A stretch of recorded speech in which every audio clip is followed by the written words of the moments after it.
Una de las intenciones justamente es que a través de todos estos conocimientos que se van generando, podamos establecer ciertos foros de trabajo, pero con mayor nivel y mayor calidad de información, es decir, que podamos trabajar en ciertos temas con los laboratorios, recoger ciertas muestras de mercado, un poco esa es la idea, que podamos organizar foros de trabajo, pero no como seminarios en los que se da cierta información, la gente asiste y se va, sino que más bien con información que hayamos obtenido desde el mercado y con tomas de muestras y con trabajo con los laboratorios, pues podamos con base a esos datos determinar qué acciones tomar e inclusive hacer una especie de simulaciones de, de control posterior, ¿ya? Eso un poco les adelanto porque en eso vamos a ir trabajando para los foros que están pendientes el próximo año. Van a ser de muchísima utilidad y tengo mucha expectativa de la información que podamos lograr. Así que vamos a empezar. Tenemos dos partes. La una es a través la información que nos va a compartir Mauro Rivadeneira, creo que es conocido por todos, una gran persona y un gran profesional, que nos va a compartir ciertas expectativas de la eficiencia energética para el Ecuador, más bien el apoyo que da la infraestructura de calidad como soporte a la normativa y reglamentación para la eficiencia energética. Así que gracias, Mauro, por estar presente y pues te entrego la palabra y pues bienvenidos a todos, ¿no? Gracias, Marcelo, y buen día a todos. Un gusto el compartir con ustedes este espacio de discusión, como tú lo comentas. Siempre es importante la coordinación entre los diferentes actores de la infraestructura de la calidad y los organismos de regulación, porque el tema de la regulación nace en el punto de interés, pero necesita siempre el apoyo de la infraestructura de la calidad para viabilizarlo. Y en esa infraestructura de la calidad se incluyen también los organismos evaluadores, que son un eslabón súper importante del tema, ¿no? Voy a compartir mi pantalla para aprovechar un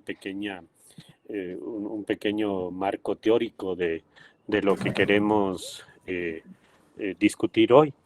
Y bajo pedido de la Subsecretaría de la Calidad, lo que yo quisiera es mostrarles una visión global de cómo se maneja el tema en el mundo y qué es lo que se puede esperar de un sistema de evaluación de la conformidad como soporte a la reglamentación. Si es que no se viera mi pantalla, por favor me Se ve avisan. perfecto, se ve y se escucha Gracias. perfecto, gracias, Mauro. Muy bien. Entonces, por pedido de la subsecretaría, como les decía, quisiera presentarles este tema, ¿no? Marcelo ya tuvo la gentileza de hacer una pequeña, una presentación de mi experiencia en el tema. Solo quisiera comentarles que voy trabajando en temas de infraestructura de la calidad desde el año 2000. Tuve la oportunidad entre el 2000 y el 2002 bajo un proyecto Banco Mundial como experto, trabajar en la constitución del Sistema Ecuatoriano de la Calidad, en esa época MNAC. Este concepto de MNAC o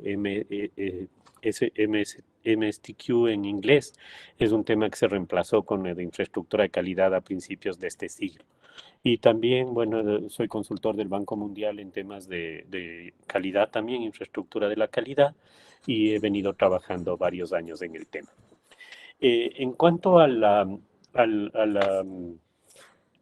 tema de la regulación, tiene, eh, tiene varias connotaciones o varias aristas, ¿no? Y es una de las funciones o poderes más importantes de cualquier Estado, ¿no?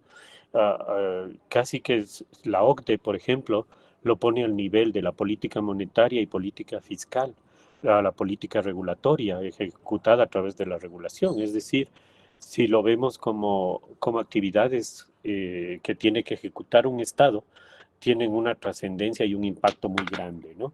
Ahora, todas estas actividades de regulación tienen que estar enmarcadas en las buenas prácticas que hacen los estados, sobre todo cuando buscamos condiciones de juego igualitarias, ¿no? Si esperamos reciprocidad entre los estados, para que nuestros productos exportados tengan el mismo trato que les damos a nuestros productos importados, si jugamos en condiciones iguales en las relaciones comerciales de los diferentes países.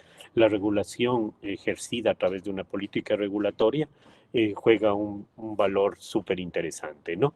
También les quiero comentar que dentro del marco del proyecto binacional de apoyo a la infraestructura de calidad para la eficiencia energética que venimos desarrollando desde enero del año 2019, es decir, 3 años, y que este año se culmina la ejecución de este proyecto, en el cual han participado muchos de ustedes. Una de las actividades más interesantes que vimos fue el taller de buenas prácticas de regulación que lo dictó el experto Ramón Madriñán, experto intermitente también del PTB y que tuvo colaboración de otros expertos durante el taller. Voy a tomar algunos conceptos tanto de Ramón como de Alexis Balki y de otros expertos de ese taller para resumir algunos temas en esta presentación, ¿no? ¿Cómo nos ayudan estas buenas prácticas regulatorias? Primero, nos empujan hacia la transparencia y hasta estos mecanismos de consulta pública que siempre viabilizan cualquier acuerdo de libre comercio o de trato igualitario, ¿no? Nos permiten también evaluar las políticas que hayamos definido como estados y sobre todo, como decía Marcelo, una función importantísima de la regulación y de la IC es que exista una coordinación, una articulación adecuada, ¿no? Porque de lo contrario se pierden recursos, se pierden oportunidades de eficiencia, ¿no? Es importante también que todo esto esté enmarcado en una política operativa, no solo en una política macro igual que la monetaria, sino que se aterrice en actividades y relaciones concretas entre los diferentes actores del ecosistema.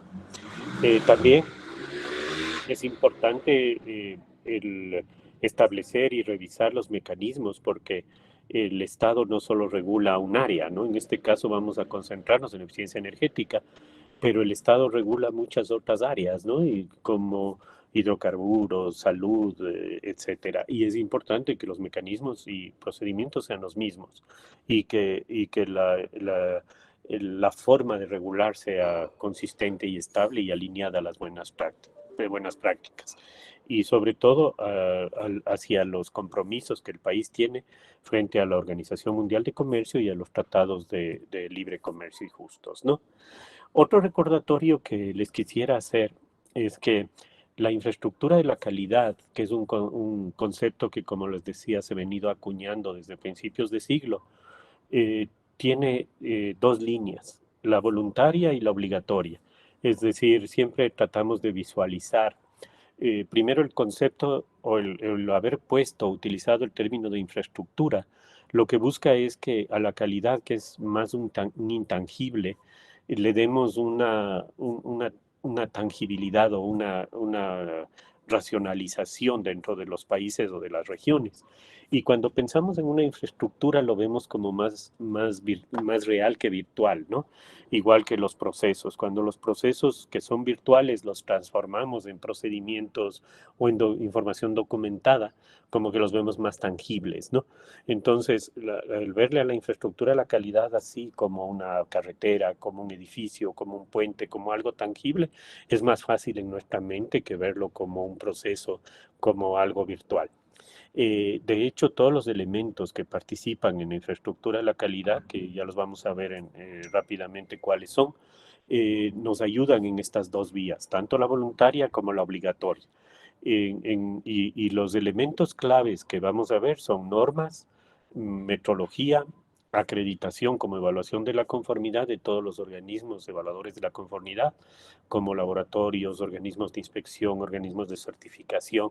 Algunos trabajan más en el sector voluntario que obligatorio, pero en esencia todos los organismos evaluadores de la conformidad o OECs son un soporte para esta infraestructura.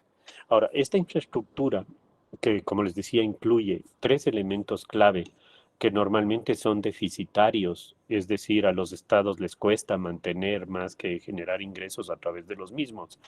Por ejemplo, la normalización. No es muy difícil esperar que un organismo de normalización viva solo de vender normas, por varias razones. Primero, porque el costo de la norma no da para que un organismo viva solo de eso. Y segundo, porque también hay un uso o una cultura de uso de no respeto a los derechos de autoría. En el otro que es deficitario pero necesario es la metrología. La metrología es altamente deficitaria, sobre todo en países en vías de desarrollo. Nos cuesta muchísimo mantener la trazabilidad metrológica y el aseguramiento de las mediciones. Y el tercero es la acreditación. La acreditación, por suerte, en los últimos años ha ido creciendo también en ingresos en la mayoría de países en vías de desarrollo y en muchos casos ha dejado de ser deficitaria, pero en la mayoría de países cuesta más mantenerla que lo que genera, ¿no? Y en donde se empieza a volver rentable es a través de los organismos de evaluación de la conformidad, que mal o bien están inmersos en una línea de negocio, pero que soporte a este tema, ¿no? Y estos organismos de evaluación son laboratorios de ensayo y calibración, organismos de certificación, organismos de inspección y también organismos de verificación, por ejemplo, con algunos temas que se han ido desarrollando, sobre todo con las últimas necesidades de la protección ambiental y de cambio climático. Estos organismos que funcionan normalmente y fuertemente en el sector voluntario también contribuyen los mismos organismos hacia la vigilancia del mercado. Y la vigilancia del mercado también requiere normas y también requiere calibración y acreditación de estos organismos de soporte, ¿no? Entonces, esta infraestructura de calidad, que es una red relativamente compleja, es bueno que en nuestra mente la veamos como una infraestructura física, ¿no? Por eso se llama infraestructura. Entonces, imaginémonos que estos son edificios que están ahí interrelacionados y trabajando entre sí. Estos edificios normalmente, igual pasa aquí en el país, la normalización, la metrología y la acreditación, que son deficitarios y difíciles, son normalmente estatales por eso, ¿no? Porque los estados o los gobiernos mantienen la operación de estos organismos como soporte a los otros. Y los que están a la izquierda, la certificación, la inspección, los análisis, normalmente en su mayoría están en cambio en el sector privado porque son negocios o operaciones establecidas con con capital privado, pero que están siendo apoyados y regulados por los organismos estatales de MNIA, ¿no? Entonces, para que todo esto funcione, todas las cadenas productivas de un país o de una región usan estos servicios de la IC a través de, por ejemplo, adquirir normas, usar certificados de laboratorios, utilizar certificaciones de sistemas, de productos, etcétera. Y para que esto funcione a nivel internacional y tenga trazabilidad, los organismos básicos de la IC, es decir, normalización, metrología y acreditación, tienen que insertarse en el mundo, en el contexto internacional, a través de participar en los foros y en los grupos, tanto regionales como mundiales, que les permiten tener esa trazabilidad hacia afuera.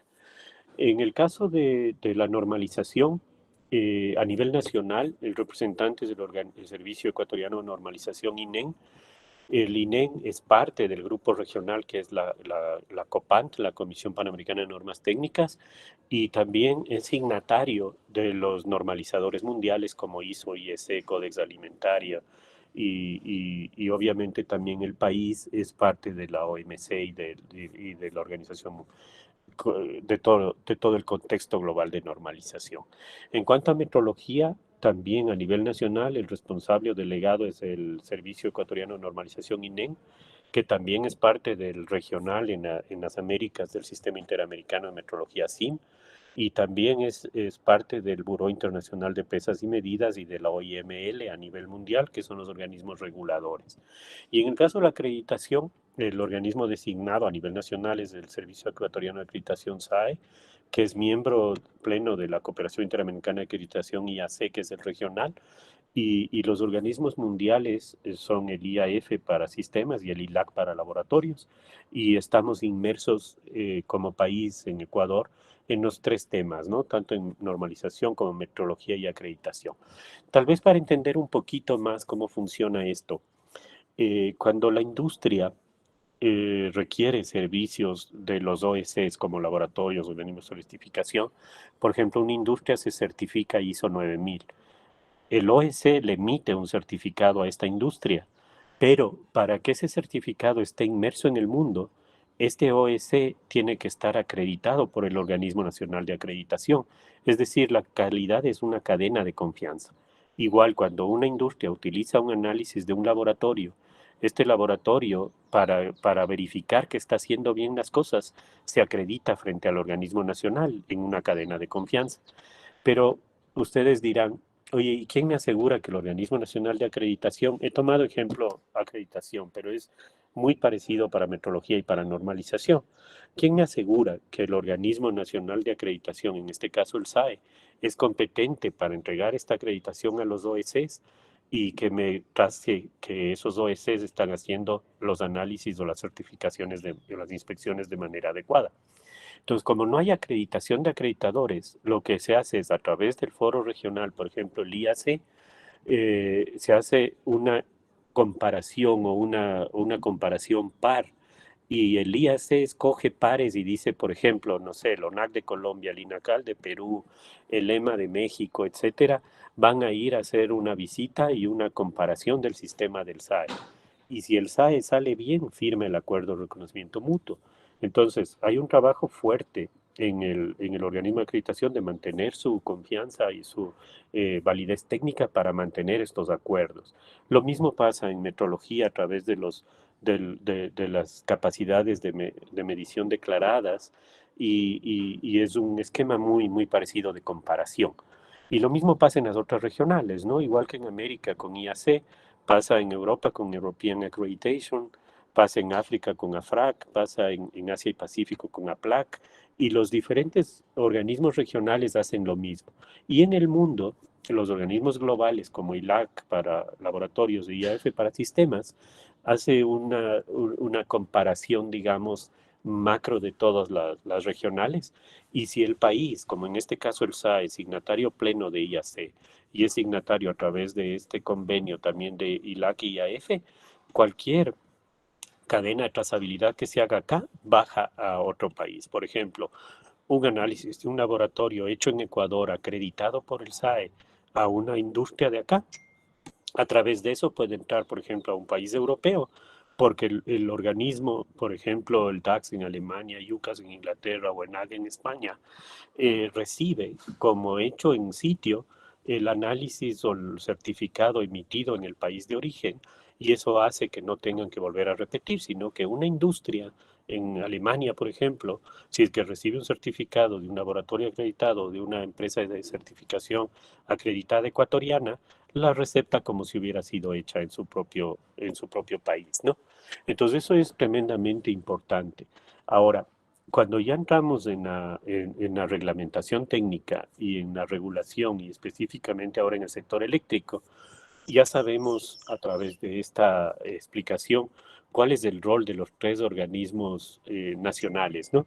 Yo siempre prefiero hablar de los tres organismos, a pesar de que en el caso de Ecuador, normalización y metrología, que están en azul, los dos son responsabilidad del INE, pero yo prefiero en mi mente verle no como el INE en global, sino como el INE en normalización, el INE en metrología, porque son dos divisiones, digamos, del servicio completo que tienen sus responsabilidades propias y su inserción en el mundo propia, ¿no? Entonces, como sabemos que estos organismos están trabajando bien a través de sus acuerdos de reconocimiento y sus capacidades declaradas, todo lo que soportan en un país es confiable. Ahora, ¿quién necesita hacer reglamentación técnica dentro del Estado? Necesitan los organismos que hacen protección y seguridad a la ciudadanía, como por ejemplo en este caso el MER, ¿no? Quiere proteger a la ciudadanía en temas de eficiencia, o el Ministerio de Salud Pública, que quiere proteger a la ciudadanía en temas de salud, o el Ministerio de Hidrocarburos, que quiere dar confianza de que lo que se compra es adecuado tanto desde calidad como de cantidad, etcétera. Entonces, la regulación tiene varias facetas. La primera es la reglamentación. La reglamentación no es más que emitir el reglamento. Y emitir el reglamento tiene que ver con la elaboración de estos reglamentos. Lo más importante ahí es que se incluyan los procedimientos de evaluación de la conformidad, porque la reglamentación está en papel y el papel aguanta todo. Y si el papel no establece cómo se va a evaluar, después es imposible evaluar, porque establecemos muchas veces en Latinoamérica esquemas de reglamentación que después no cuentan con viabilidad porque no se tienen todas las capacidades. Entonces, esta evaluación de la conformidad es importante verla antes del ingreso al mercado de la reglamentación. ¿Y cuál es el mecanismo de ver que esto funcione? Es la vigilancia de mercado, porque en el papel debemos tener claro cómo se va a evaluar y cómo se va a vigilar. Y esto es importante que para que esté dentro de las buenas prácticas regulatorias se basen normas. Estas son normas internacionales que bajo las buenas prácticas están provistas por el organismo de normalización. Y lo ideal es utilizar organismos de evaluación de la conformidad que nos den trazabilidad y que nos den confianza de que lo que estamos haciendo lo estamos haciendo bien.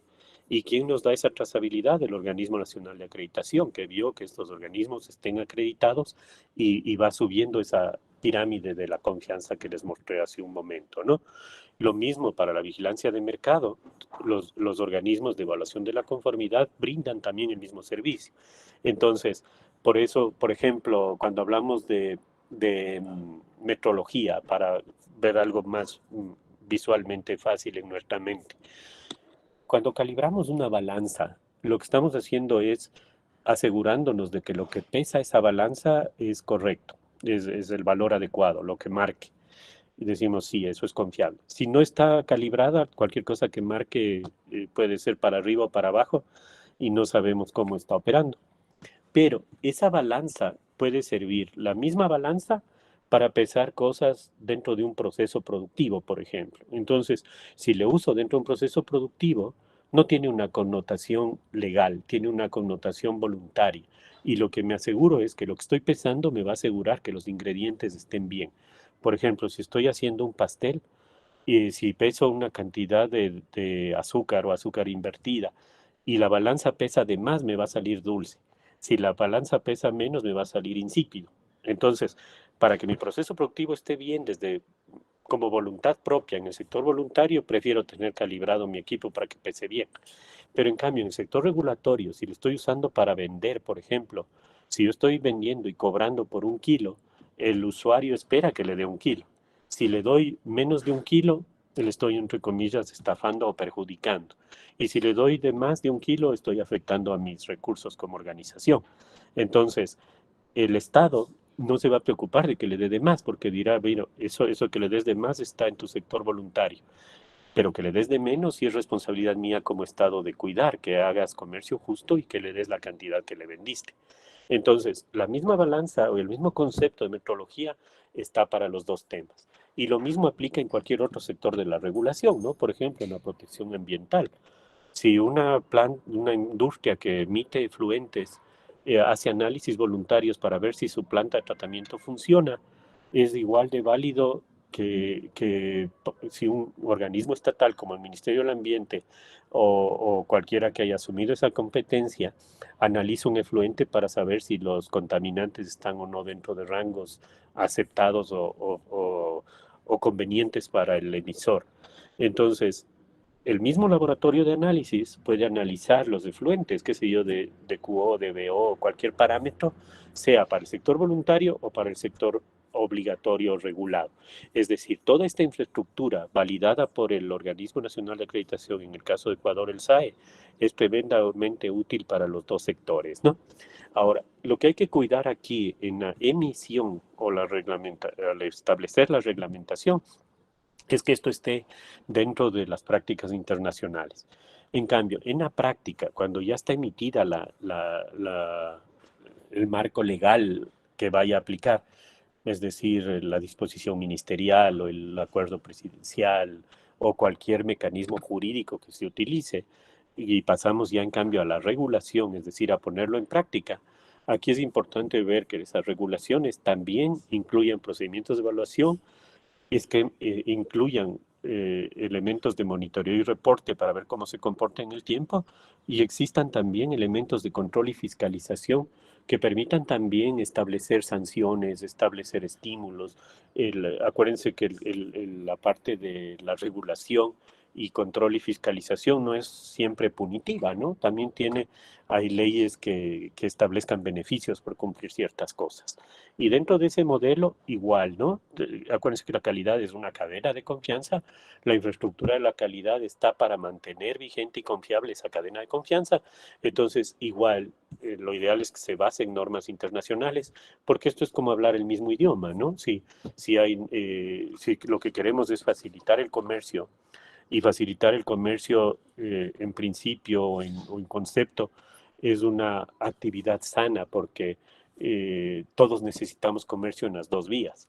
Entonces, si esperamos trato igualitario y esperamos que nos vendan en buenas condiciones, también tenemos que vender en buenas condiciones. Entonces, lo ideal es también basarlo en normas y utilizar igual los organismos evaluadores de la conformidad que están para eso, ¿no? Y adicional a lo que ya vimos que estos OS soportan tanto en la fase de elaboración de la regulación, porque aquí sabemos la capacidad instalada, ¿no? No es lo mismo un país del primer mundo que un país en vías de desarrollo, un país subdesarrollado, un país muy pobre. Los organismos evaluadores de la conformidad son completamente diferentes en tecnología, en capacidades, en conocimiento. Igual los organismos nacionales de soporte, ¿no? Entonces, esto está adaptado siempre a la necesidad país, a la realidad país y a la necesidad regional y a los comercios o a los mercados con los que cada país o región comercia al momento o espera comerciar a futuro, ¿no? En cuanto a la reglamentación técnica, que es también un mecanismo válido de control de mercado, lo que buscamos es, a través de la misma, reducir los obstáculos técnicos al comercio. Los reglamentos técnicos también es deseable, bajo las buenas prácticas, que estén basados en normas internacionales y que también se acepten certificados emitidos por organismos que estén dentro de esta cadena de confianza que les marqué, ¿no? La reglamentación técnica también, en lo posible, es bueno articular los requisitos de los reglamentos con los requisitos del mercado. Para eso lo más importante son las consultas previas, la participación de partes, la apertura a eso, ¿no? Para eso es importante promover el desarrollo de paquetes de normas que apoyen y complementen a la reglamentación técnica, promover el uso de organismos de evaluación de la conformidad y mantener siempre una vara cada país pone la vara para el salto alto al nivel que quiera, ¿no?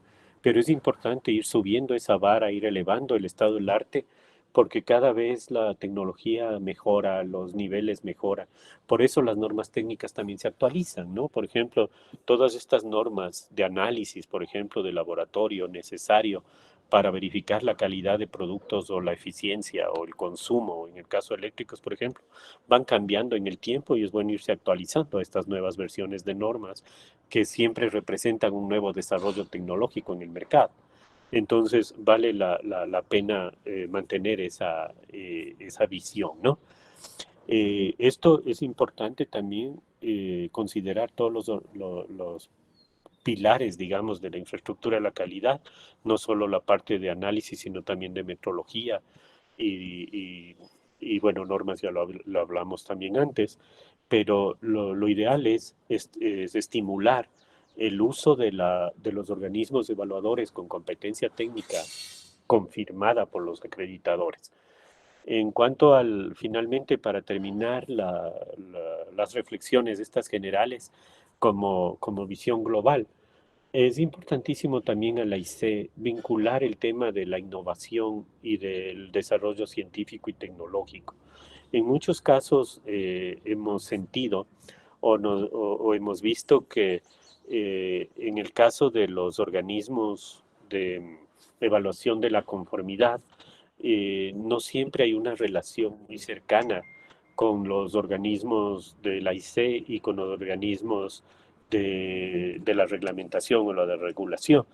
En los países donde funcionan las cosas más articuladas y más cercanas, las cosas van mejor.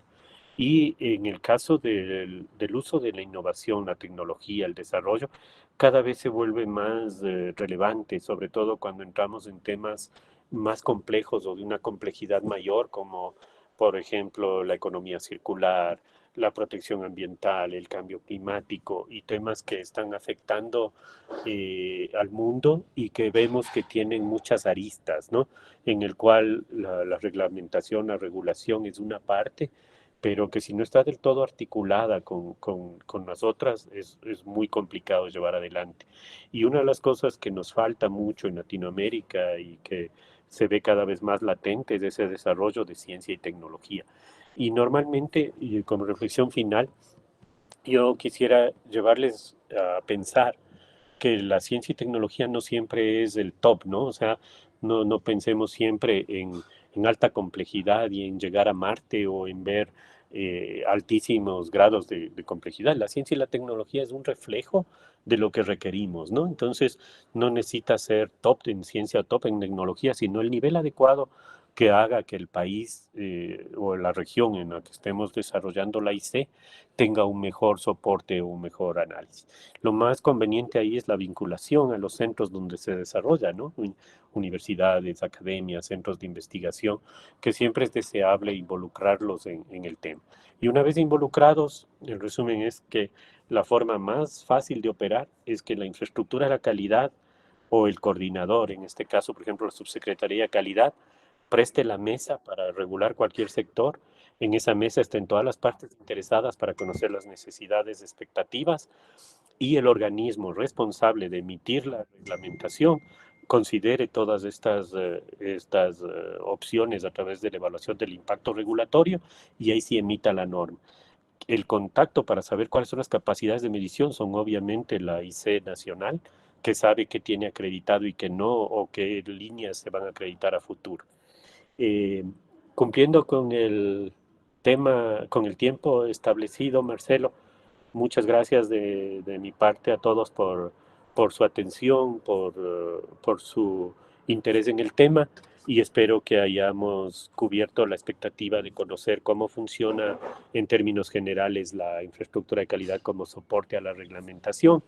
Y de parte del proyecto binacional de eficiencia energética, los saludos de Ulf Siller, que es ahora, bueno, es el jefe de la misión, pero al momento está también con la función de coordinador de este proyecto con la salida de Francisca Cam. Y saludos y confirmar el compromiso de PTV para que el próximo año, que es el último año de ejecución del proyecto, introduzcamos todas las actividades necesarias. Nos gusta mucho esta parte de eficiencia energética. Creemos que en el producto refrigeradores se ha avanzado bastante. En el producto luminaria estamos abiertos a hacer ajustes para entender mejor el sector. Y si es que hay actividades que requieran apoyo en el tema de la reglamentación, nos encantaría usarlo como un piloto para ver el mecanismo de cómo la IC da ese soporte. Muchas gracias. Muchas gracias, Mauro. Muy valiosa información. La verdad, alguien había levantado su mano. Uy, perdón, acabo de levantar la mía. Por favor, si es que la persona que levantó su mano, me fijé que no sé si la volvió a bajar, la verdad. Ok, ¿hay alguna pregunta tal vez de parte de los asistentes? Muchas gracias a todos los que se han ido integrando durante la presentación de Mauro. También es importante que sepa que estos eventos se graban y los pueden revisar también más adelante. Me parece que los conceptos acerca de cómo funciona la infraestructura de calidad tienen que estar muy claros y tienen que estar cada vez más establecidos y más definidos ya en la práctica. Yo tengo una pregunta que quizás nace de algún desconocimiento mío. Todos estos campos, todo el campo reglamentado, va a caer necesariamente en la metrología legal, Mauro, y lo otro es, ¿qué tan positivo es que el organismo de metrología legal esté dentro de un organismo de normalización y metrología? Bueno, gracias por la pregunta, Marcelo. Para mí, como experto PTBI del Banco Mundial, es más fácil siempre responder estas preguntas genéricas fuera de Ecuador, porque es más fácil ceñirse solo a la parte, digamos, técnica, ¿no? En el caso de Ecuador, como yo soy ecuatoriano y conozco la IC desde hace muchos años, siempre tengo yo una tendencia a incluir mi parte personal o mi opinión personal. Voy a tratar de sacarla completamente para este análisis y no inducir en eso. Lo primero que quisiera contestar frente a tu inquietud es que todo Estado tiene obviamente su soberanía de estructurar su IC y su regulación de acuerdo a su conveniencia. Y esa conveniencia tiene que estar alineada a sus intereses políticos y sus estrategias de acceso o restricción de mercados, que son siempre decisiones válidas que un Estado puede tomar. Respecto a dónde poner la reglamentación técnica y dónde poner la metodología legal, lo que hay que cuidar únicamente es que no haya conflicto de intereses, ¿no? Y básicamente el conflicto de interés donde hay alto riesgo de tenerlos en acreditación.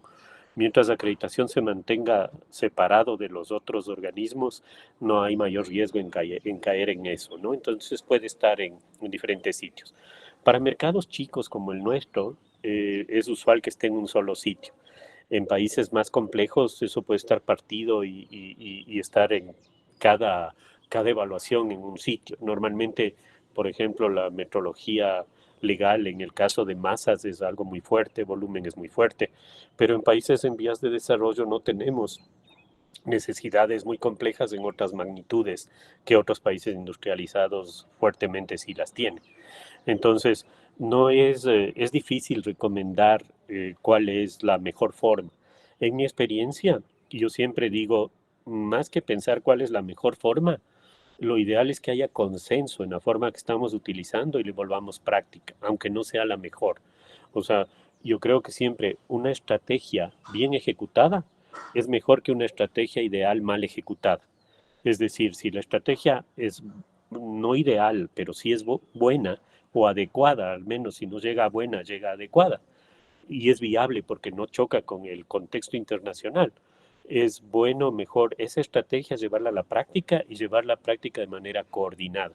Eso es mejor que esperar una estrategia ideal y decir, no, listo, aquí va esto en el mejor punto. Por otro lado, la estrategia ideal a veces demanda mucha inversión, porque acuérdense que les decía que los organismos estatales como metrología, normalización y acreditación, en donde encaja también obviamente como responsabilidades la metrología legal, la reglamentación técnica, son altamente deficitarios. Entonces, la infraestructura, si la vemos física, nosotros podríamos ser un edificio para la acreditación de 4 pisos y decimos, listo, eso es suficiente para el mercado que tenemos y que esperamos lograr. Y vamos a hacer para la metrología también uno de 4 pisos. Pero si decimos, no, proyectémonos de aquí a 20 años y hacemos uno de 16 pisos, estamos haciendo lo que conocemos como un elefante blanco y desperdiciando recursos, aun cuando desde el punto de vista técnico podría ser algo interesante.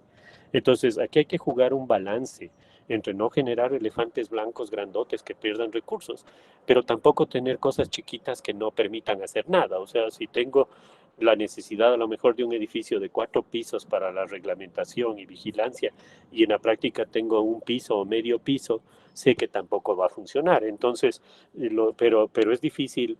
Siempre creo que el éxito en los tomadores de decisiones está justo en definir cuál es el tamaño de esa infraestructura. Y para eso el ver esa infraestructura mentalmente como algo tangible es tremendamente útil, ¿no? O sea, qué tamaño le van a dar a los organismos es una decisión importante. Pero, repito, para mí es más importante la operatividad que la idealidad de la estrategia. Perfecto, muchas gracias, Mauro. Estamos abiertos a cualquier pregunta.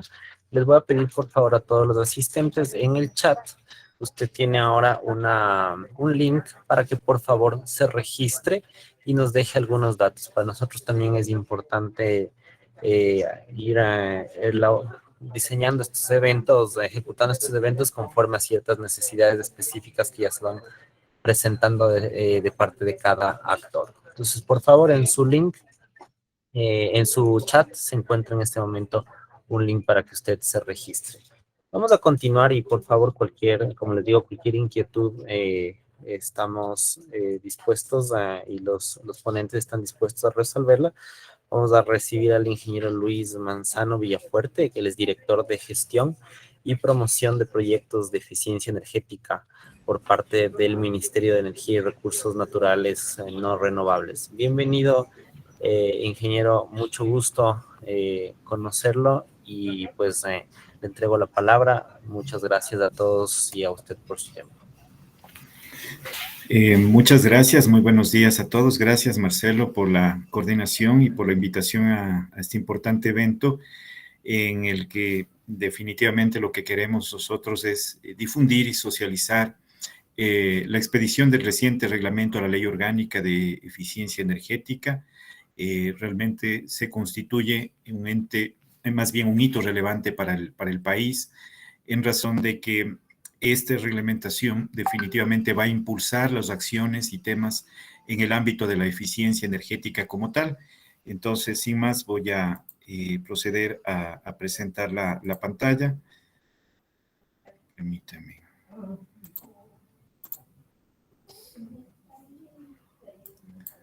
Bueno, ustedes me confirmarán si es que la están visualizando a la pantalla.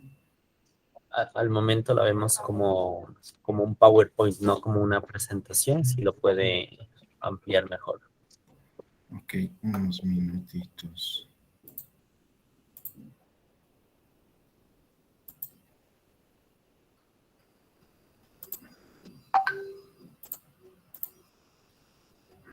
Vamos, es que en esta ocasión. Perfecto, ahí se ve bien. Excelente. Bueno, un poco hablamos sobre el marco legal, ¿no?, que fundamenta todas las acciones que ha venido emprendiendo el país en el ámbito de la eficiencia energética en el Ecuador.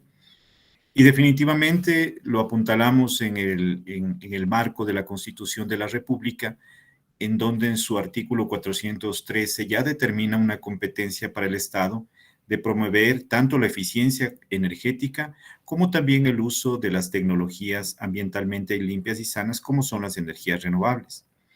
Posteriormente, ya en el 2015, el MER, se determina al MER como responsable de la elaboración del Plan Nacional de Eficiencia Energética como un conjunto de objetivos, políticas, incentivos. Aquí se manifiesta castigos, no lo quisiera llamar de esta manera, más bien que van en el marco de impulsar acciones de eficiencia energética.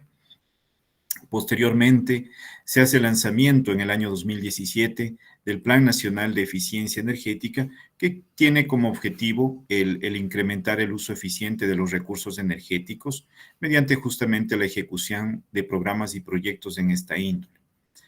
En el año 2017 también se ratifica por parte del país el Acuerdo de París bajo la Convención Marco de las Naciones Unidas sobre el tema de cambio climático.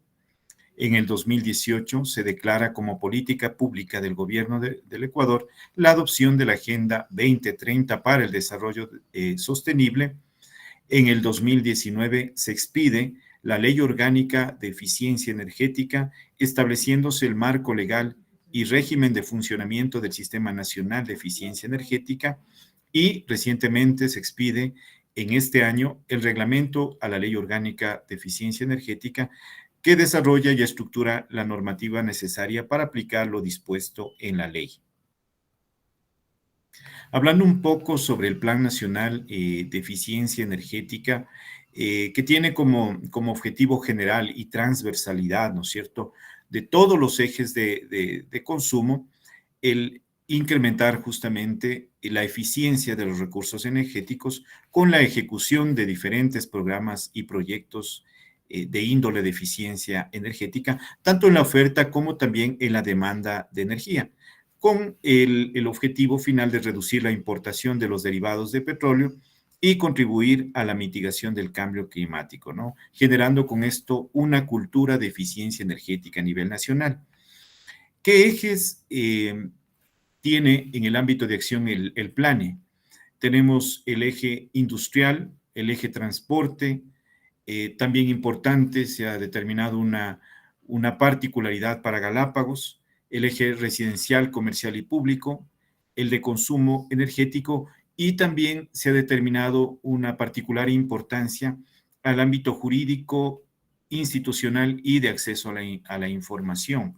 Son los ejes que están establecidos en el PLANE.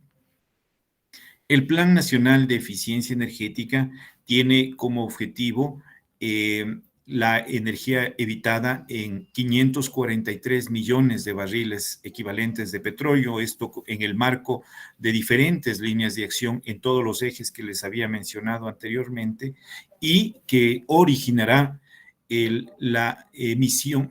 evitar la emisión de 65 millones de toneladas de CO2 al ambiente. La inversión estimada está más o menos proyectada en 1.128 millones de dólares, con un ahorro promedio para el Estado de 4.400 millones. Es decir, prácticamente la ejecución del plan nos garantiza una rentabilidad económica, pero también contribuye a la reducción de emisiones de CO2 al ambiente. Ahora bien, ¿qué es lo que se establece? ¿Qué es lo que establece el marco de la Ley Orgánica de Eficiencia Energética, ¿no? En principio, establece un marco legal y el régimen de funcionamiento del Sistema Nacional de Eficiencia Energética y promueve el uso racional y eficiente de la energía en todas sus formas. En el ámbito de esta ley se establece que todas las actividades de carácter público o privado en todas estas, en estas actividades se efectúe una transformación y un consumo energético racional, ¿no es cierto? Con el fin último de promover acciones de eficiencia energética, y se declara también de interés nacional y como política de Estado el uso racional y eficiente de la energía en todas sus formas. Ahora bien, como había manifestado, el ámbito principal de la ley es el establecer el Sistema Nacional de Eficiencia Energética y que se constituye en un conjunto de instituciones, de políticas, de planes, programas y proyectos de inversión estructurados para el cumplimiento de los objetivos establecidos en el Plan Nacional de Eficiencia Energética. El Ministerio Rector de estas políticas públicas de eficiencia energética es el Ministerio de Energía y Recursos Naturales no renovables, que a través del Comité Nacional de Eficiencia Energética, también ente creado a partir de la ley, vigilará que el Sistema Nacional de Eficiencia Energética cumpla todos sus ejes de acción, funcionando de una manera articulada con todas las instituciones que tienen que ver con el uso y el consumo de la energía para alcanzar las metas del plan. Justamente lo que mencionaba, ¿no? El Comité Nacional de Eficiencia Energética, cuya institucionalidad y principales funciones se detallan en esta lámina.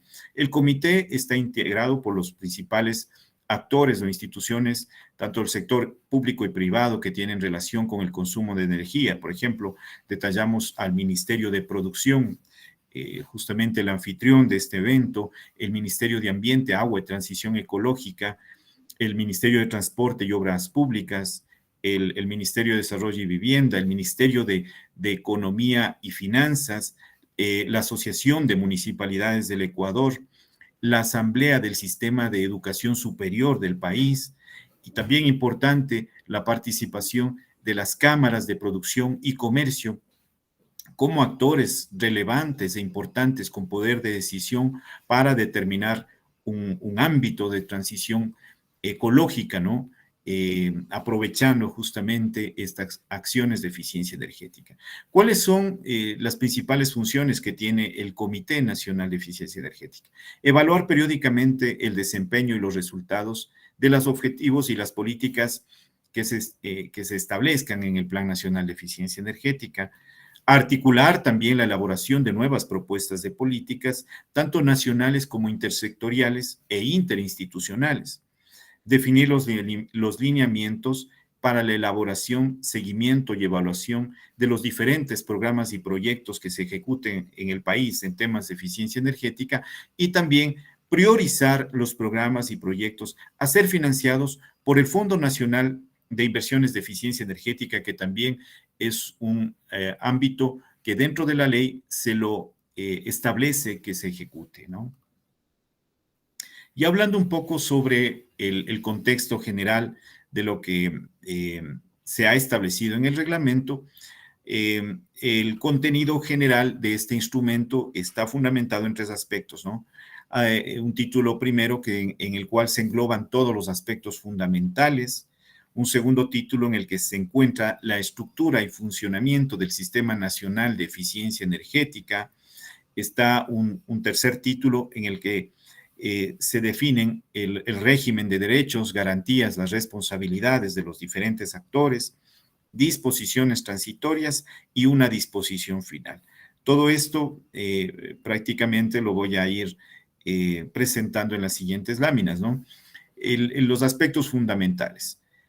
El objetivo, desarrollar y estructurar la normativa necesaria para aplicar lo dispuesto en la Ley Orgánica de Eficiencia Energética, ¿no? ¿Cuál es el alcance?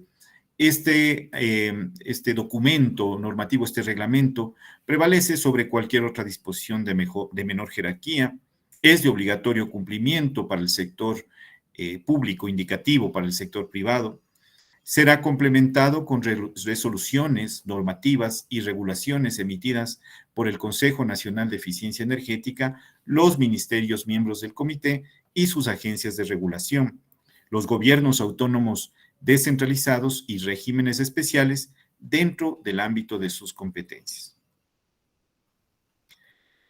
También en el título 2 se encuentra la estructura y funcionamiento del Sistema Nacional de Eficiencia Energética. En el primer capítulo hay un detalle de las instituciones y de la administración de este Sistema Nacional de Eficiencia Energética. Yo había hablado justamente de la conformación del comité, que se erige como un órgano técnico, un órgano articulador de políticas, planes y proyectos que impulsen acciones y medidas en temas de eficiencia energética, pero también importante, hacen un monitoreo y una evaluación del cumplimiento de las decisiones que dentro del ámbito del comité se tomen por parte de cada uno de sus actores. Este segundo ámbito, este consejo consultivo también es un tema que lo tiene que impulsar el Comité Nacional de Eficiencia Energética. El Consejo Consultivo es un órgano asesor del Comité Nacional de Eficiencia Energética, que va a estar integrado por actores de la sociedad.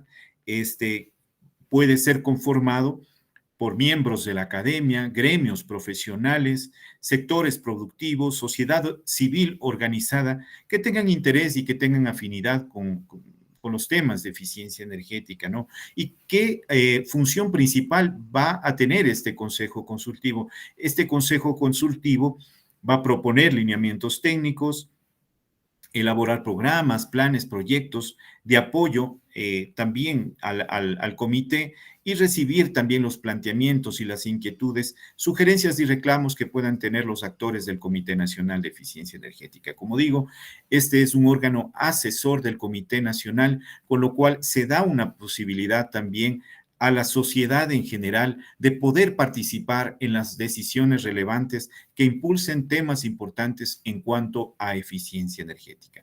Este consejo consultivo tiene que ser convocado en el transcurso de las siguientes semanas por parte del Comité Nacional de Eficiencia Energética, que también pues ya ha tenido su segunda reunión.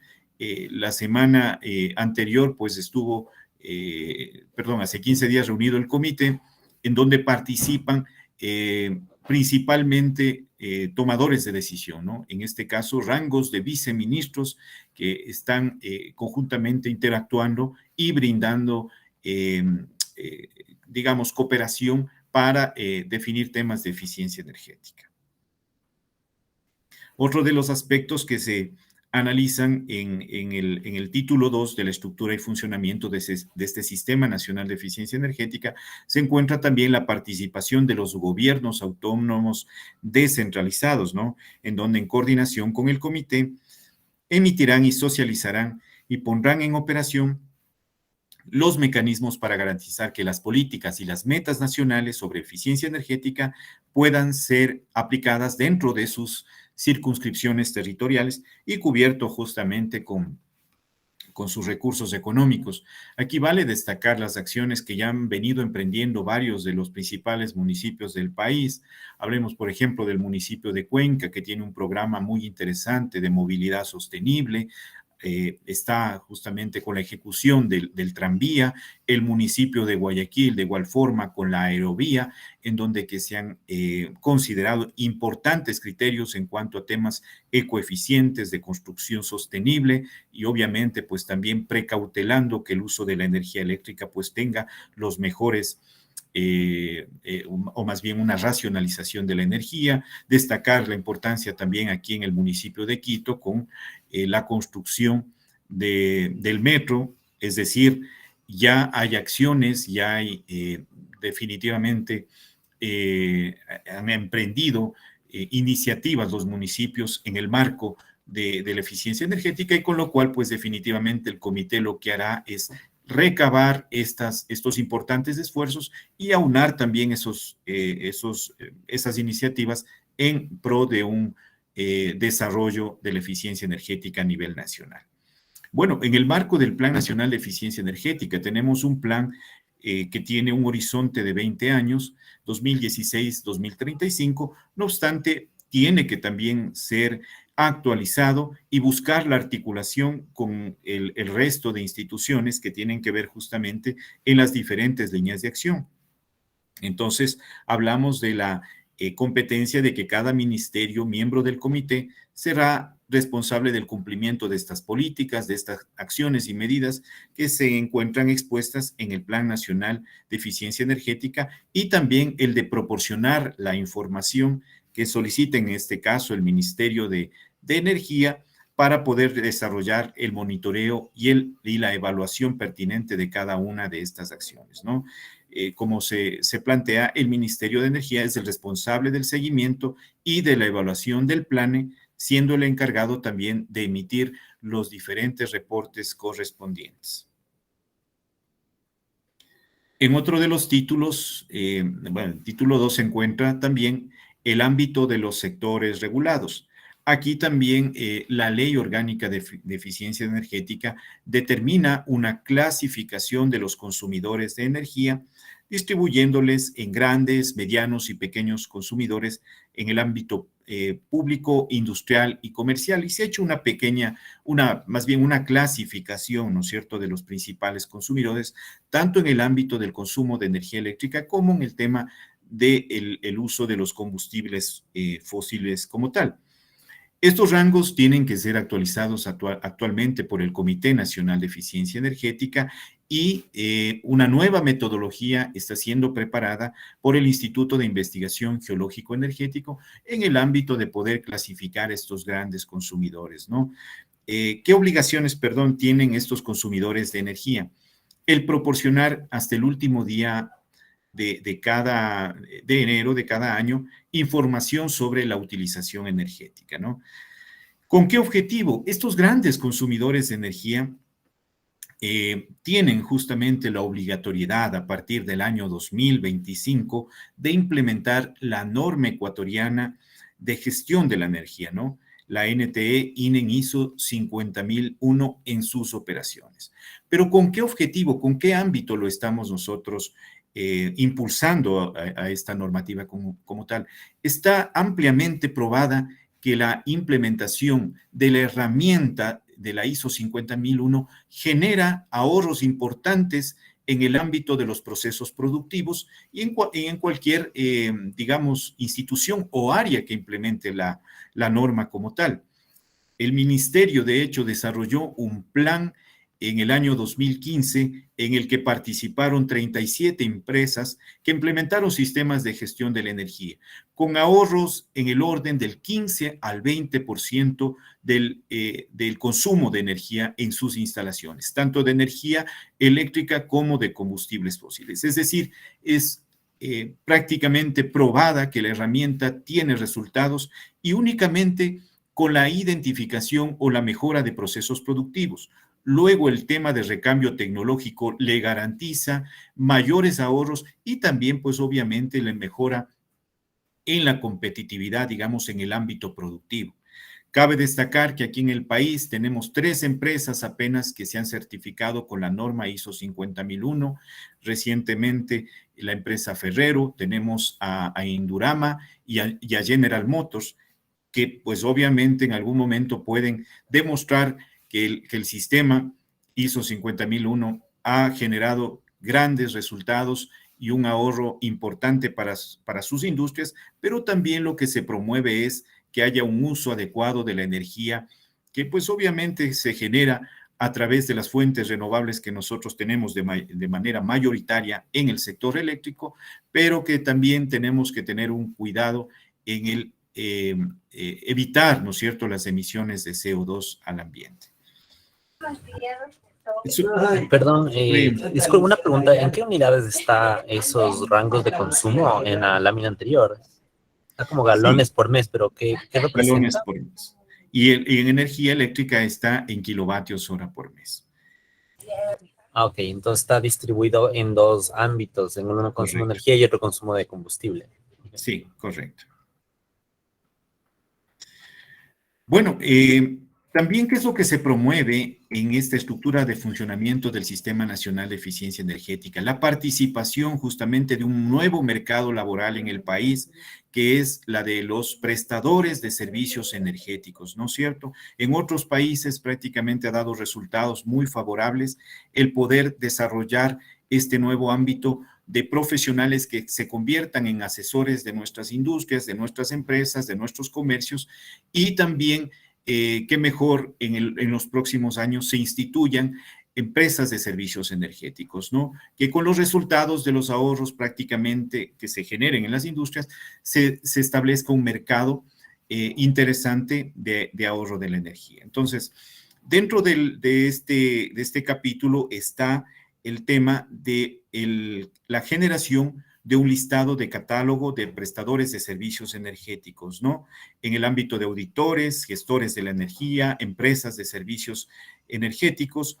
También está el ámbito de las obligaciones que tienen que tener estas empresas de servicios energéticos y los mecanismos que se deberán considerar para la inclusión y verificación de estos interesados en este catálogo que lo tiene que generar el ministerio en los próximos meses, ¿no? Como me había justamente antecedido en la presentación, Mauro, lo importante justamente es que estos asesores energéticos tengan una certificación de un ente que haya sido acreditado, en este caso por el SAE, ¿no? El Servicio de Acreditación Ecuatoriano. Y hemos ya comenzado justamente con las reuniones, con las discusiones, en la cual también han participado expertos nacionales en temas de implementación de gestión de la energía, aportando sus criterios, su experiencia de qué perfil tiene que tener justamente estos profesionales que van a constituirse en asesores energéticos de las industrias, etcétera, y comercios en el país. Bueno, en un capítulo 3 hablamos sobre los mecanismos para la promoción de eficiencia energética, ¿no? El comité, como máximo responsable de constituir un Fondo Nacional de Inversiones de Eficiencia Energética que determine una normativa y una fijación de políticas internas para la creación de este fondo, ¿no?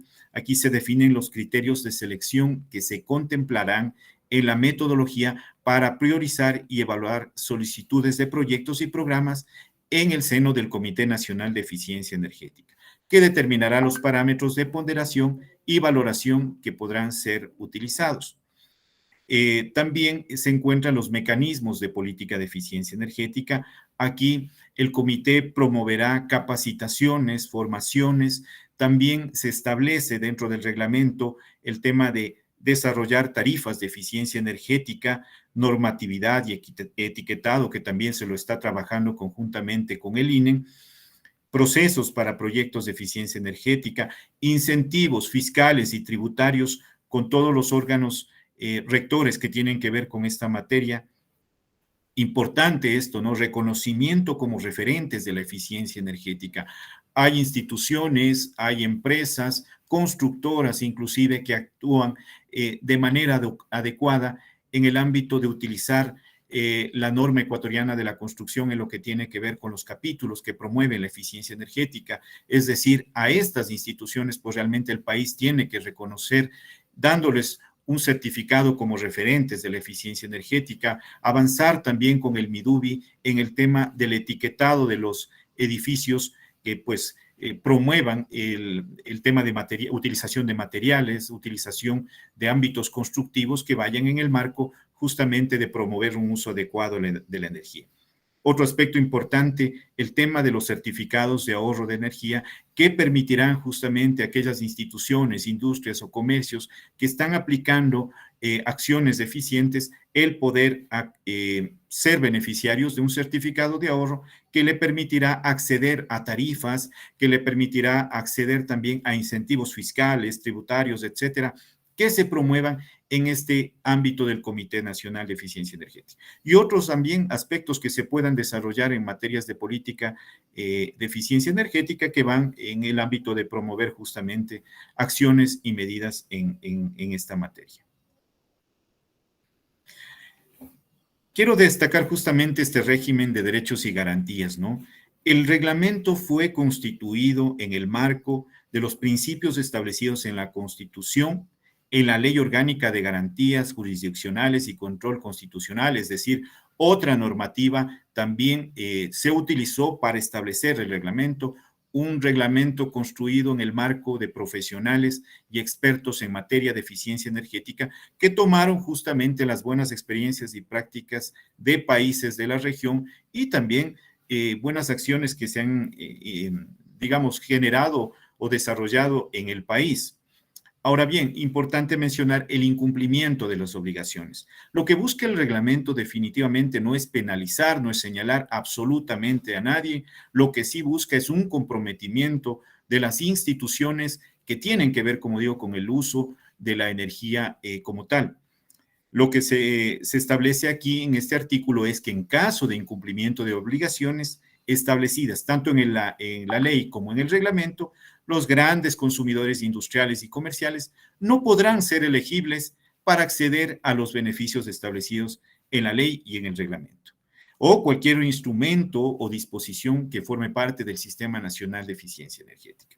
Y yo creo que este ámbito, de hecho, lo construimos conjuntamente en un acuerdo con la Cámara de Comercio e Industrias, porque definitivamente lo que buscamos es que conociendo la relevancia y lo que se ha conseguido con la implementación de los sistemas de gestión de la energía, las industrias definitivamente se comprometan a apoyarle al gobierno y definitivamente al país en el tema de impulsar acciones de eficiencia energética dentro del ámbito de sus propias competencias.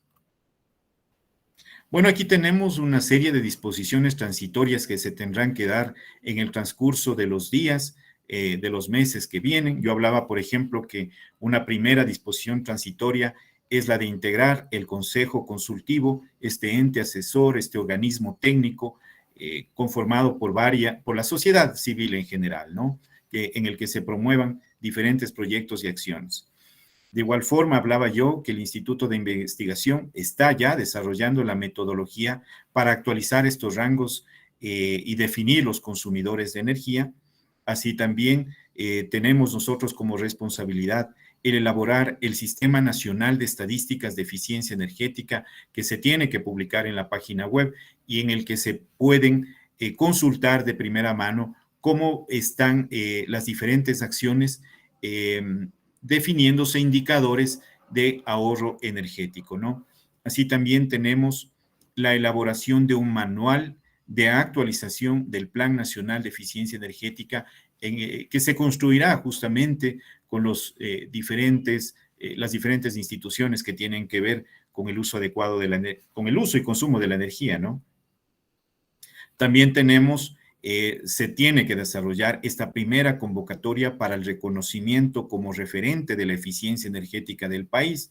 Ya hay varias acciones que pues de alguna manera se han identificado y que definitivamente un reconocimiento impulsará a que otras instituciones también se alineen con esta importante medida de la eficiencia energética nacional.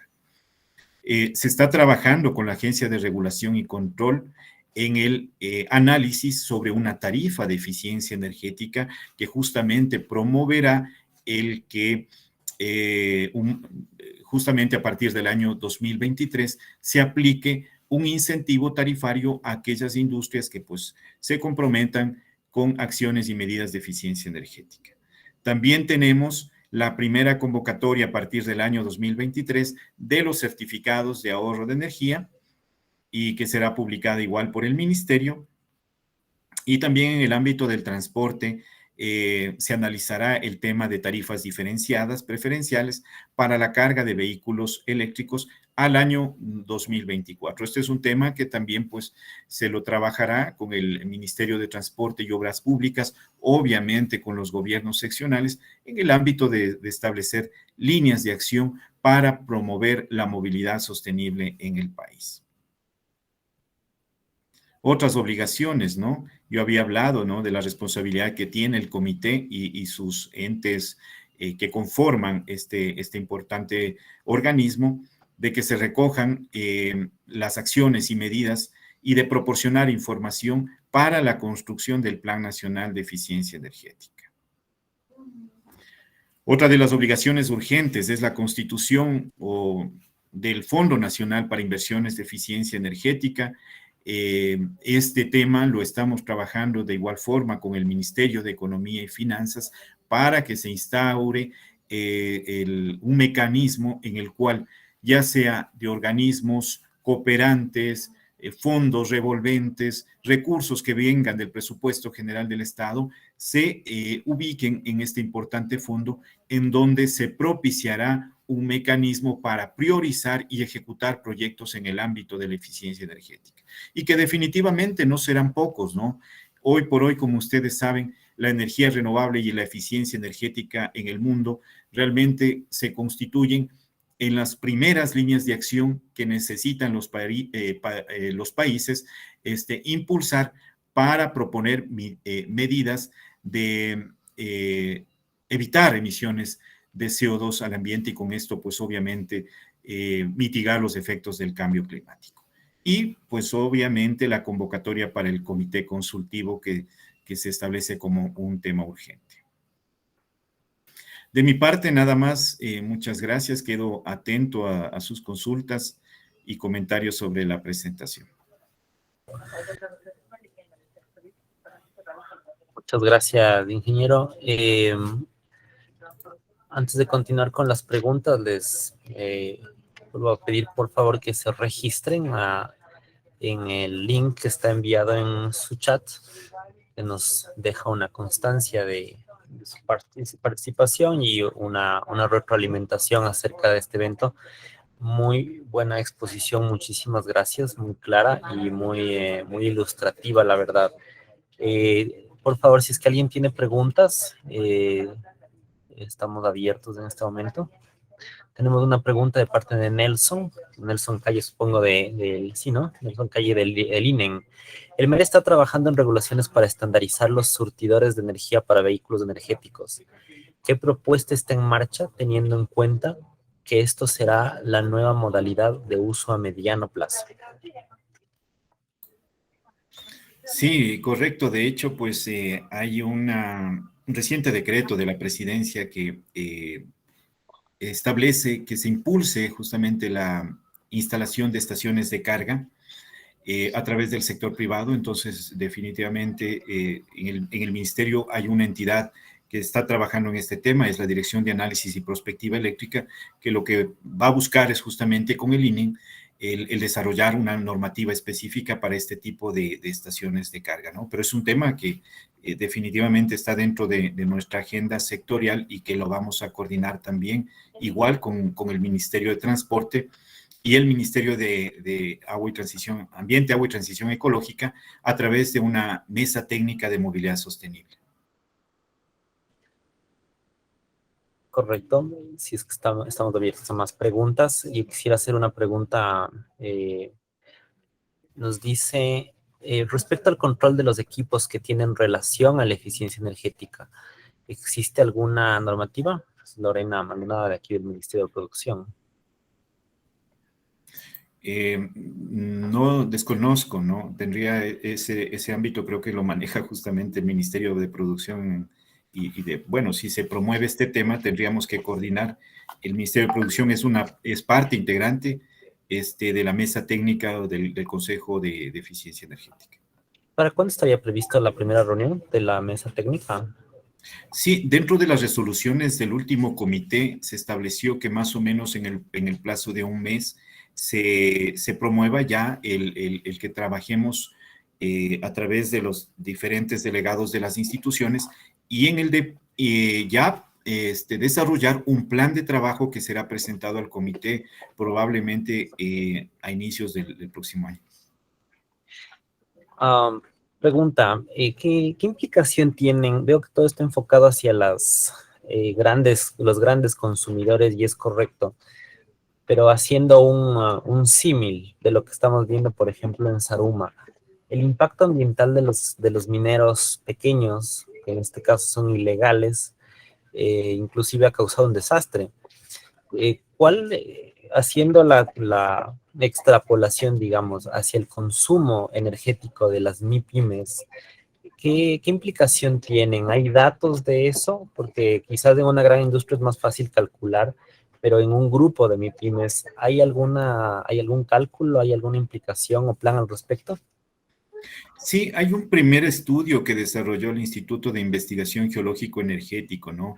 En el que se definen y se identifican, más bien dicho, oportunidades de eficiencia energética en los principales procesos de mineros. Entonces, me parece que también para el próximo año el IGE ha propuesto un nuevo estudio sobre esta temática y de hecho, pues es lo que también como Dirección de Eficiencia Energética queremos impulsar, tanto en el sector de hidrocarburos como en el sector de la minería, el poder coordinar acciones que promuevan eficiencia energética, ¿no?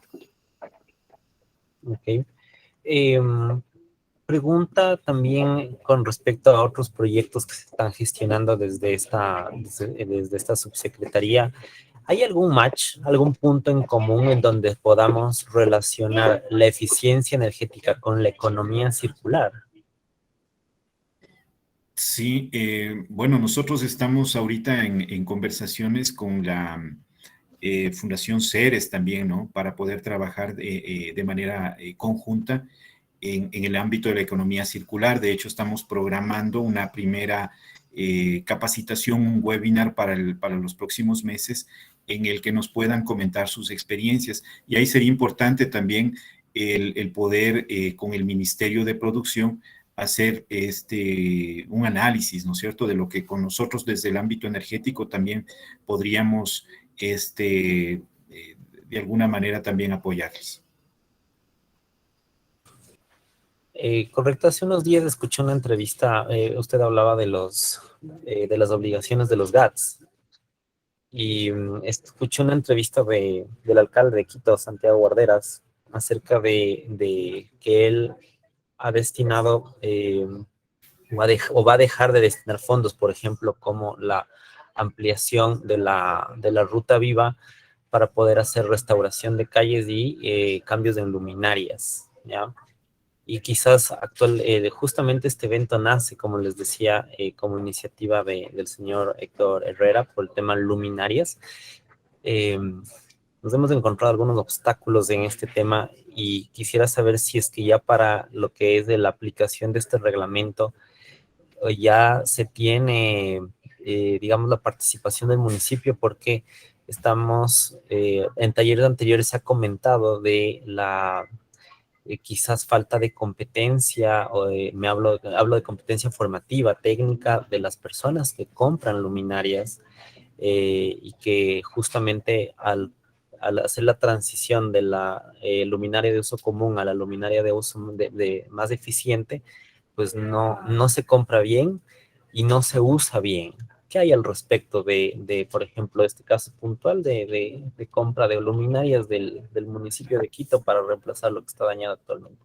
No sé si ya se están aplicando principios de eficiencia energética.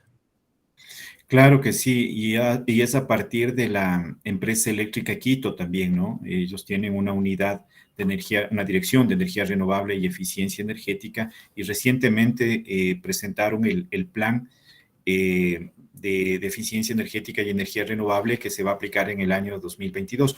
Pero en todo caso, desde el Ministerio Rector tenemos la política de que a través de las empresas eléctricas del país, definitivamente el alumbrado público considere los criterios, los mejores criterios de luminarias eficientes, ¿no? Entonces, igual, lo que nosotros coordinamos dentro del comité es con el representante de la Asociación de Municipalidades del Ecuador. Yo creo que este es un tema que también lo podría poner en la mesa de trabajo el representante de la Asociación de Municipalidades.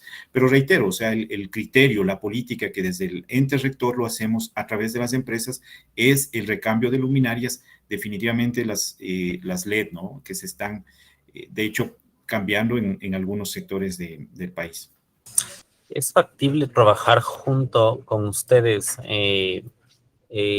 algunas acciones relacionadas a la parte de partidas arancelarias? Hemos detectado algunas novedades. No hemos todavía encontrado respuestas ni el camino lo vamos a encontrar, pero es factible trabajar en conjunto con su dirección para poder solucionar un problema serio que hay en el tema de partidas luminarias.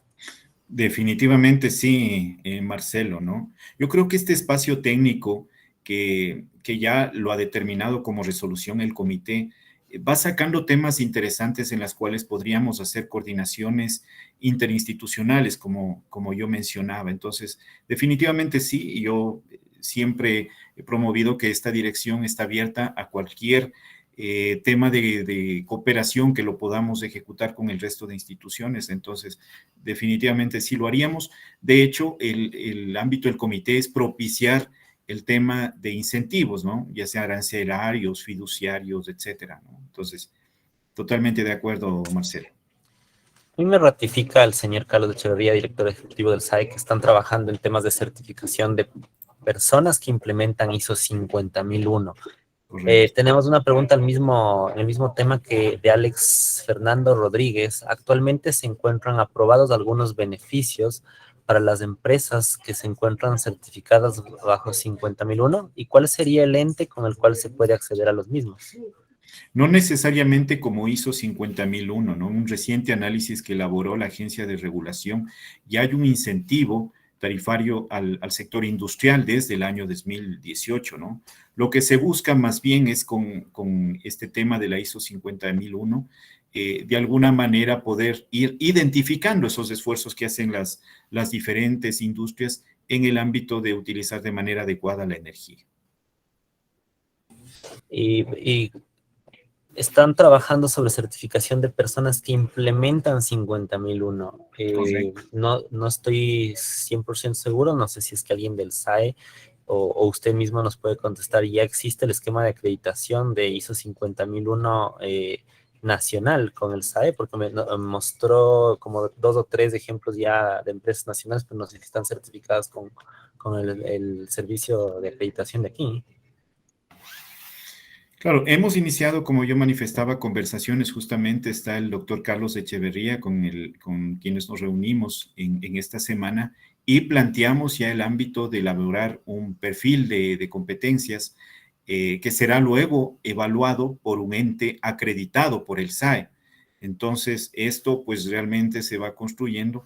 Hay que mencionar que pues relativamente es reciente la expedición del reglamento y hay varias actividades que nosotros tenemos que cumplir en este ámbito, ¿no? Como es la creación del catálogo de proveedores de servicios energéticos. Entonces, de pronto, no sé, yo le doy la palabra también al doctor Carlos Echeverría, si así me permiten, que él nos ha asesorado justamente en este tema. Doctor. Muchísimas gracias, Luis Enrique. Buenos días con todos. En efecto, el Servicio de Acreditación Ecuatoriano, como parte de ese brazo articulador y que da soporte a los diferentes ministerios, tuvimos un primer acercamiento y una reunión de trabajo para armar la hoja de ruta, para crear, en este caso, todo el esquema de certificación de personas para implementadores de 50001. Entonces, vamos caminando. Este es un proceso, como ustedes saben, es técnico. Tendremos que convocar ya un comité técnico, tendremos que seguir viendo los expertos ya para calificarlos, generar los detalles que se requieren para su calificación. Pero vamos en buen camino. Empezamos la semana anterior, pero le vamos a meter acelerador porque sabemos que esto es una necesidad hay una demanda ya en el mercado a través de la reglamentación y por ende es un esquema en el cual al menos tenemos mapeados 3 organismos de certificación de personas que han venido trabajando, que en su momento estuvieron también acreditados, y otro que está en proceso de acreditación, que podrían entrar en el proceso de manera rápida, sin mayores inconvenientes. Entonces, seguimos de la mano con la autoridad, con Luis Enrique, y en los próximos días seguramente van a recibir noticias porque vamos a necesitar de ustedes para avanzar en este proceso. Y Carlos, gracias. ¿Eso sería a través de universidades o de certificadoras? Certificadoras acreditadas. Pueden las universidades también constituirse en una certificadora, si lo desean, así como tenemos universidades con laboratorios. Hay universidades con organismos de inspección acreditados, también podrían llegar a ser una universidad, un organismo de certificación de personas. En el sector público, tal vez ustedes tienen en mente, SECAP fue uno de esos 3 organismos de certificación de personas que en su momento estuvo acreditado con SAE, y capaz puede ser uno de los esquemas que también les interesa a ellos retomar y avanzar en el proceso de la acreditación nuevamente. Correcto, muchas gracias. Tenemos pregunta de Jonathan Javier Pesantes. ¿Existe algún programa de incentivos o financiamiento a proyectos que se puedan ejecutar en eficiencia energética dentro de empresas? Por el momento no, Marcelo. Lo que pues de alguna manera hemos ejecutado es con los proyectos mismos que a través del ministerio se han desarrollado. Hablaba, por ejemplo, el de la industria, el 2015. Hoy se va a promover que a partir del año 2022 tengamos también un nuevo proyecto en el sector agroindustrial, pero considero ya que con la creación del Fondo de Inversiones de Eficiencia Energética se pueden articular otro tipo de proyectos. Justamente desde el ámbito de la academia me han consultado sobre la posibilidad de financiar algunos temas de estudios. Todo eso tendrá que ser priorizado, ¿no? Pero por el momento no. ¿El programa o evento Ecuador Open for Business generó algún tipo de iniciativa relacionada con eficiencia energética? Realmente desconozco, no participé del programa. Entiendo que en el tema de energía renovable pues sí hubo muchísimo interés, sobre todo por los procesos públicos de selección en los cuales el ministerio ha estado enviando invitaciones por nuevo paquete de energía de 500 megavatios. En el tema de eficiencia energética pues no conozco, no he participado. Tenemos a Mauricio Canchignia de Lenor. Bienvenido, Mauricio. Le está levantando la mano. Tiene la palabra.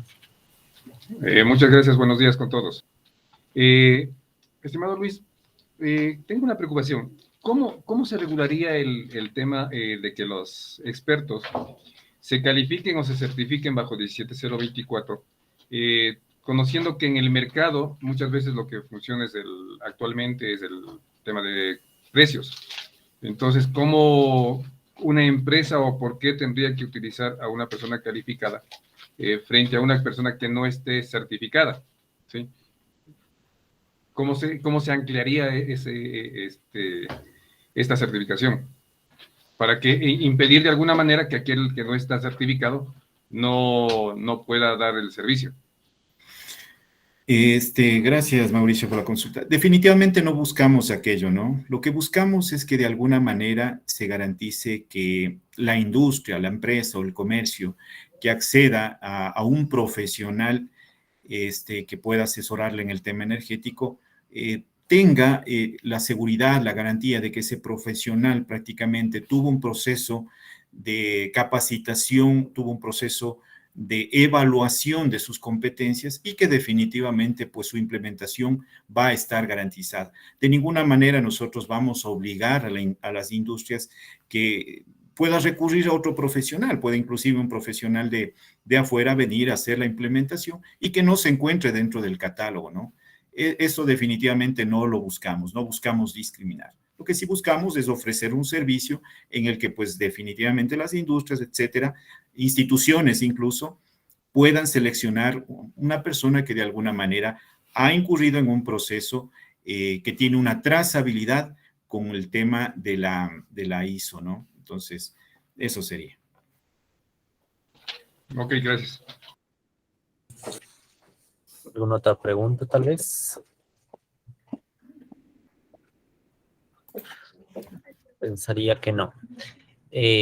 Bueno, cuando los expositores son buenos, puede pasar esto, ¿no? Que hasta nos sobra tiempo.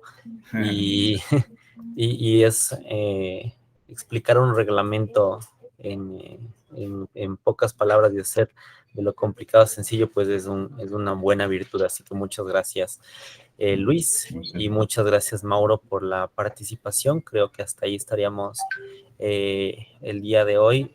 Por favor, les pido que se registren en el link enviado en el chat y que estén atentos a los siguientes eventos al respecto del ámbito de la eficiencia energética, que vamos, el próximo año es el último año de PTV en este ámbito, así que queremos aprovechar todos los espacios que podamos y todas las voluntades que hay de parte de PTV con respecto al apoyo en este tema y estos acuerdos técnicos que se pueden ir llegando entre instituciones. Como digo, hay algunos temas que trabajar y nos contactaremos con Luis para poder hacer un poco de bulla en este tema que nos hace falta una respuesta. Realmente lo hemos buscado, pero todavía hay algunos temas que trabajar ahí. Muchas gracias a todos. No sé si, Mauro, quizás quisieras dar unas palabras de despedida para finalizar. Gracias, Marcelo, por la invitación y por la coordinación de este tema tan importante. Gracias, Luis Enrique, por haber compartido contigo esta presentación. Me pareció muy, muy interesante el tema. Y como les decía, lo ideal es buscar la operatividad más que la idealidad. Y veo con muy buenos ojos que se den los primeros pasos y se den pasos importantes en ese sentido. Y creo que lo importante será la alineación de todos y el ir puliendo el tema, ¿no? Aprovechando esta época de diciembre, quisiera también desearles unas lindas fiestas de Natividad a todos ustedes y sus familias y que el 2022 sea un mejor año para todos, permanezcan saludables, bien y que sigan cosechando éxitos en su gestión de la IC. Muchas gracias a todos, que tengan buen día y buen fin de semana. Buen día, muchas gracias. Muchas gracias, Marcelo. Gracias, Mauro. Muy interesante realmente. Gracias. Muchas gracias a todos. Para la Buen día. explicación. Gracias. Buen fin de semana. Registren, por favor. Muchas gracias a todos. Muchas gracias. Gracias, Marcelo. Nos vemos. Gracias a todos.